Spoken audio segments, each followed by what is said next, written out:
నేను ఇన్ని సంవత్సరాలుగా ఒకసారి మనం ప్రశ్నించుకుంటే, నా జీవితంలో ఇంచుమించు 30 గుడ్ ఫ్రైడేలు అయిపోయినాయి, నా జీవితంలో 20 గుడ్ ఫ్రైడేలు అయిపోయినాయి, నా జీవితంలో 10 అయ్యాయి, లేకపోతే 3 అయ్యాయి. ఒక్కసారి మీరు ఆలోచన చేసుకుంటే మీ జీవితాల్లో ఎన్ని గుడ్ ఫ్రైడేలు అయ్యాయో మీకు అర్థమైపోద్ది.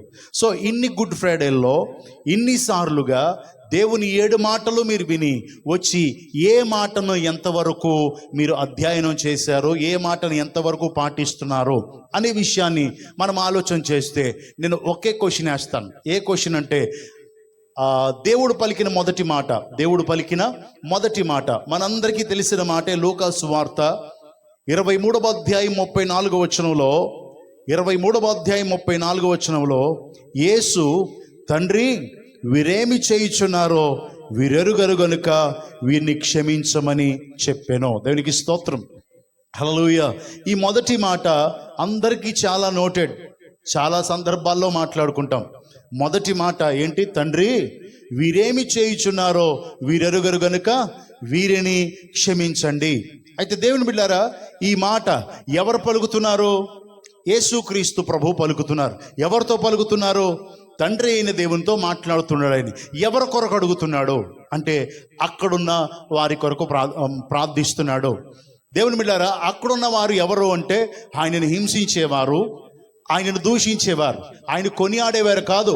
ఒక పక్కన తల్లి ఏడుస్తుంది, తల్లిని ఓదార్చడానికి శిష్యుడైన యోహాను అక్కడ ఉన్నాడు. కానీ ఎదురుగా ఉన్నవారు గేలి చేస్తున్నారు, అవమానిస్తున్నారు, నిందిస్తున్నారు. నువ్వు దేవుడు అయితే దిగిరా. అయితే అందించడానికి సిద్ధమైన వారు అక్కడ ఉన్నారు, ఆయన వస్త్రాలు పంచుకున్న వారు అక్కడ ఉన్నారు, ఆయనకి బరువైన సిలువ మోపని వారు అక్కడ ఉన్నారు, నడుస్తుంటే కొట్టుకుంటూ తీసుకొచ్చిన వారు ఉన్నారు, అలా గెంటేసిన వారు కూడా ఉన్నారు. ఆ రాత్రి, గురువారం రాత్రి గెడ్డం పెరికిన వారు అక్కడ ఉన్నారు. ఈ వినోదం అనేది చూడాలి అని, యేసయ్యని సిలువేయడం చూడాలి, ఆయన ఒక శత్రువు అనుకునేవారు. ఈయన ధర్మశాస్త్రాన్ని కాక కొత్తది చెప్తున్నాడు అని, ఈయనని చంపేయాలా అని సాతాను ప్రేరేపణ చేత నిలబడిన ప్రతి ఒక్కరూ, గెడ్డం పెరికిన వారు ఉన్నారు, ఉమ్ము వేసిన వారు ఉన్నారు, ఆ ముసిగేసి గుద్దిన వారు ఉన్నారు. వీరందరూ అక్కడ నిలబడి ఉన్నారు. అందరూ చూస్తూ ఉండగా దేవుడు అంటాడు, తండ్రి వీరేమి చేయుచున్నారో వీరెరుగరు గనుక వీరిని క్షమించుము. మామూలుగా మనం ఆలోచన చేస్తే వాళ్ళందరూ యేసయ్యని శత్రువుగా భావిస్తున్నారు.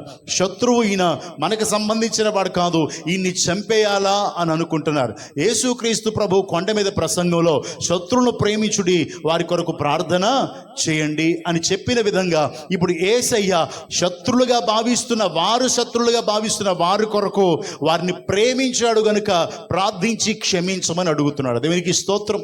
ఎంతటి గొప్ప గుణం! ఎన్ని సంవత్సరాలు ఈ మాట వినలేదు మనం కదా? ఎన్ని సంవత్సరాలు ఈ మాట మనం వినలేదు? ఒకసారి ఆలోచన చేయండి. చాలా సార్లు పాస్టర్ గారు, ఇంచుమించు లెక్కకు మించి తల వెంట్రుకలు ఇన్నున్నాయి అన్నిసార్లు వినేశాం పాస్టర్ గారు. చాలా సంతోషం, ఇన్నిసార్లు విన్నావు. కానీ ఆ ఒక్క గుణం నీకు వచ్చిందా? ఆ ఒక్క గుణం నీకు వచ్చిందా? అంటే ఆ క్షమించే గుణం నీకు వచ్చిందా? శత్రువును ప్రేమించి వారిని క్షమించి వారి కొరకు ప్రార్థించే గుణం వచ్చిందా?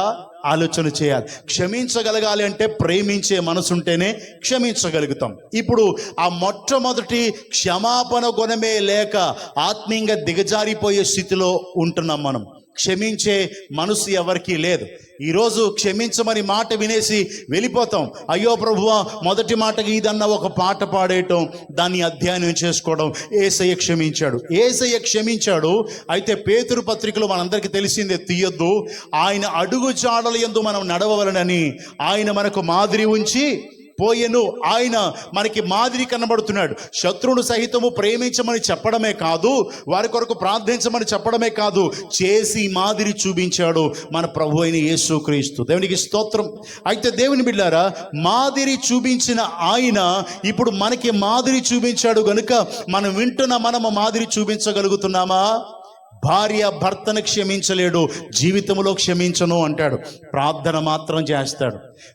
భర్త భార్యను క్షమించలేను అంటది, ప్రార్థన మాత్రం చేస్తారు. క్రైస్తవుల గురించి నేను చెప్పేది, క్రైస్తవేతరుల గురించి మనం మాట్లాడడం లేదు. దేవునికి స్తోత్రం. దేవుని బిడ్డారా, తల్లిదండ్రులు బిడ్డను క్షమించలేరు, బిడ్డ తల్లిదండ్రులు క్షమించలేదు, తోడుకోడలు క్షమించుకోలేరు, అలాగే ఇరుగు పొరుగు వారిని క్షమించలేవు, అత్త మామని, మామ అత్తని క్షమించలేదు, లేదా కోడలు మా అత్తగారిని క్షమించలేదు. కోపాలు, క్రోధాలు, కలహాలు, కక్షలతో నిండిపోయి క్షమించలేని తత్వం ఉన్న మనం మొదటి మాటలోనే పడిపోయాం. 7 మాటలు ఏం చేసుకుంటావు? మొదటి మాటలోనే పడిపోయావు. మొదటి మాటే నిర్వర్తించలేని స్థితిలో క్రైస్తవులు అయిపోయారు ఈరోజు. సో ఆలోచన చేయండి, మొదటి మాటే మన జీవితంలో సార్థకం కాకపోతే ఏంటయ్యా వచ్చి నేర్చుకునేది మనం? ఎంతకాలమయ్యా వచ్చి నేర్చుకునేది మనం? ఎన్ని గుడ్ ఫ్రైడేలు అయిపోవాలి మన జీవితాల్లో?